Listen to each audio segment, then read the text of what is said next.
So, CBS 7, we've had a rough year here in the basin. Yesterday, Halliburton announced that they're going to cut 5,000 jobs because of the poor oil prices that we've had the last year.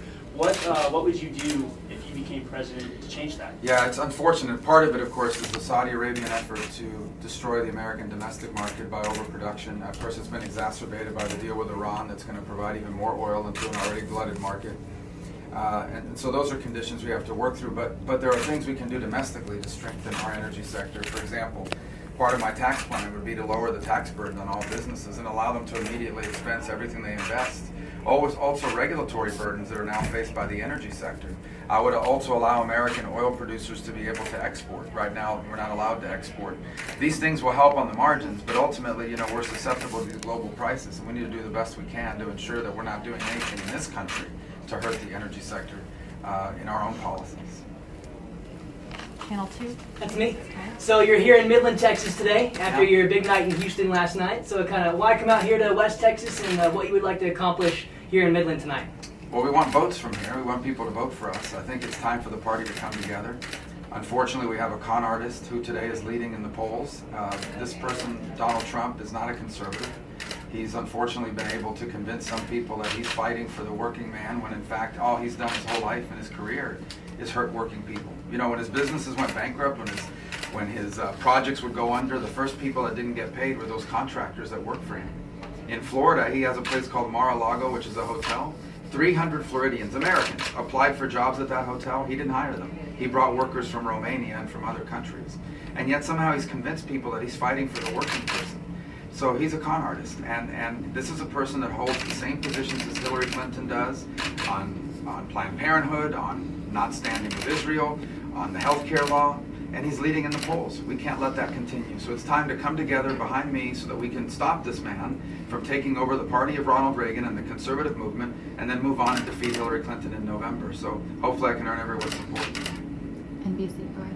And for Texas specifically, such an important part, how do you plan on winning over the Texan votes, and how do you feel your chances are right now? Well, I think in Texas, people understand what's at stake in this election. Well, number one is the future of the Republican Party and the conservative movement. This is the party of Ronald Reagan. And today, leading in the polls, we have a con artist, Donald Trump, who's posing as someone who's fighting for the little guy, but as I said, has spent his whole career sticking it to people. Look at this Trump University thing. $36,000 people borrowed to go to this fake university, and now they have a degree that's worthless, and the only thing they got was a picture with a cutout picture of Donald Trump. So I think people in Texans understand what's at stake in this election. The conservative movement's future is at stake, and the future of our great country. There are no more patriotic people in this country than Texans. They know what's at stake here, and I hope I can earn their vote. Did either the print reporters have a question? Yeah, I do. Oh, sorry. MRT, hi. The race seems to be about proving conservative credentials, but one question I have is just, how will you convince moderate Republicans who may be afraid that they're going to lose their voice in the election cycle, how will you get them to come out to the vote and choose not to stay home in November? Well, I would say that the Republican Party I want a Republican Party that's growing, not shrinking. A Republican Party that welcomes everyone. If you agree with me on 70% of the issues, 60% of the issues, you're an ally. Now we can respectfully disagree on the other issues, and so we're a party that's pretty diverse in people's views. And I think that's one of the differences between me and the other people left in this race. I can unite the Republican Party. I can bring the Republican Party together. That's why I have endorsements as diverse as George Pataki from New York, but also Nikki Haley from South Carolina. Two very different spots in our party, and yet they both have endorsed me. I will bring the Republican Party together. I will bring the conservative movement together, and we're going to grow it and take our message to people that don't support us now. Here's the other thing. When I'm president, I'm going to be everyone's president. Even the people that don't like me and don't vote for me, I'm going to work for them every day. As president, I will love all the American people, even the ones that don't love me back. Would you articulate for us in explicit terms why you are the best candidate for president? And additionally, if you wouldn't mind, explain why this nomination process has been so combative and in some cases cartoonish. Well, on the second point, I would say it's been cartoonish because you have a con artist leading in the polls in Donald Trump, and he's the one that's turned it into a circus.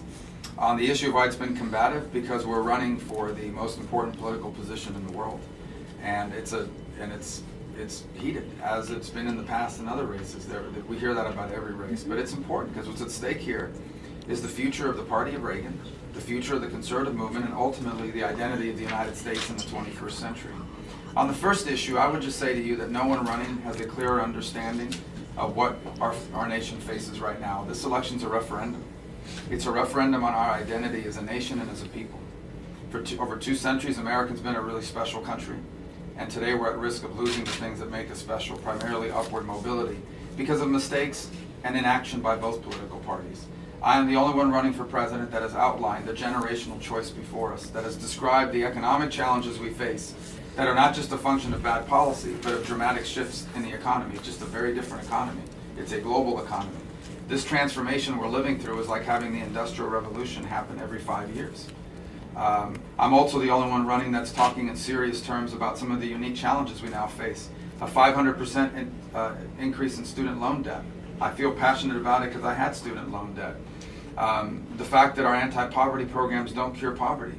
I'm the only one that's proposed a serious proposal to reform those programs to cure poverty. I'm the only one left in the race that's offered a serious proposal on how to balance our budget and save Social Security and Medicare. And on the most important job the president has, Commander-in-Chief, no one left in this race has shown better judgment or has better understanding or more experience than I do on the issue of foreign policy. And last but not least, I have a 15-year record of turning conservative ideas into conservative solutions.